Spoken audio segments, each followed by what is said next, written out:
Men жалгыз кызымды. Минтип жападан жалгыз кызынан ажырап канжутуп отурган ата-эне адам өлтүрүүгө шектелип кармалгандарды өлүм жазасына тартууну талап кылышууда.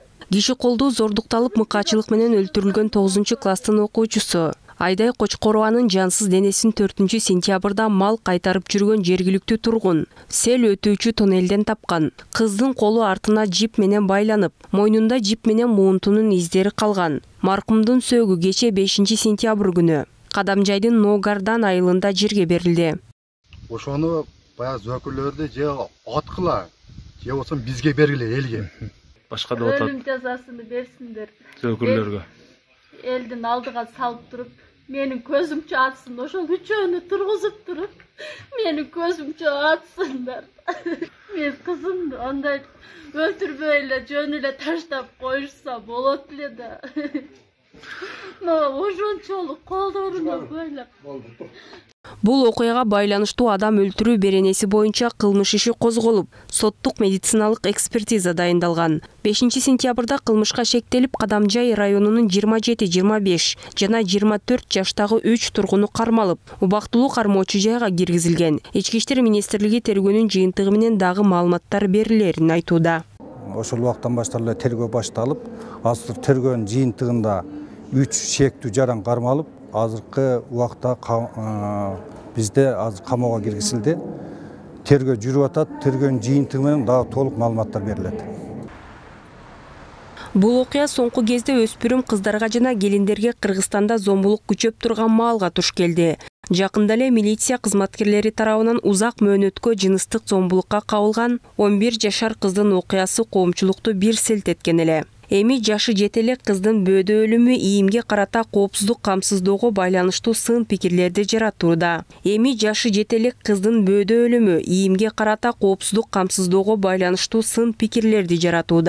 Мутакалим коомдук бирикмесинин жетекчиси зордук зомбулукка каршы мыйзамдар күчөтүлбөсө, адамдын акылына сыйбай турган өрөй учурган окуялардын аягы тыйылары күмөндөйт. Бул жерде биринчиден мыйзамды күчөтүшүбүз керек.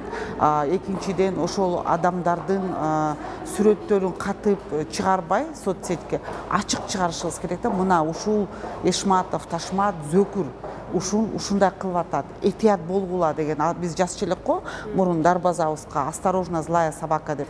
Ошол сыяктуу адамдарга ачык көргөзүш керек болуп атат. Албетте адам укугу биз жабышыбыз керек. Бирок мындай зөкүрлөрдү адамдар бетинен таанып кача турган болуш керек да. Анан ойлойм дагы бир көйгөй ушул адамдардын кайдыгерлиги, ошол кошуна менен сүйлөшпөй калгандыгы, мектептеги ошол соцпедагогдордун жок болуп калгандыгы, айлык төлөнбөй жок болуп калган, мектептерде ошол медиктердин жок болуп калгандыгы, мисалы Союз убагында медиктер бар эле, соцпедагогдор бар эле, алар дайыма балдар менен сүйлөшүп турчу эле да. Өзгөчө эгерде ата-энеси ички тышкы миграция менен энеси кете турган болсо, энеси каза болуп калган болсо, бир чоң апанын колунда өсүп аткан кыз болсо, буга өзгөчө көңүл буруш керек эле да. Бирок азыркы учурда ошол нерсе жок болуп, биз аябай кайдыгер болуп кеттик. Жогорку кеңештин депутаты Динара Ашимова зомбулукка каршы мыйзамдар иштебей жатат деген пикирин билдирүүдө. Айтымында зордук зомбулукка байланыштуу коомдогу кайгылуу көрүнүштөр система иштебей жатканынан кабар берет. Эмне үчүн иштебейт? Анткени мыйзамдар туура эмес жазылган. Иш жүзүндө аткаруу мүмкүн эмес. Мыйзамдар бири-бирине дал келбеген учурлар көп. Ал эми мамлекеттик органдардын ортосунда бул жаатта тыгыз байланыш жок. Түзүмдү өзгөртүү үчүн кылмыш жаза кодексине, бузуулар жөнүндө кодекс, балдар жөнүндө кодекстерди шайкеш келтирүү керек дейт депутат. Бир нече законду мен азыр жаздым, аялдар барлыгы депутат аялдар мага кошулуп атышат, инициатор болуп. Биринчиден ушу үй бүлөлүк зомбулукка каршы, экинчиден бул миграция боюнча жаздык.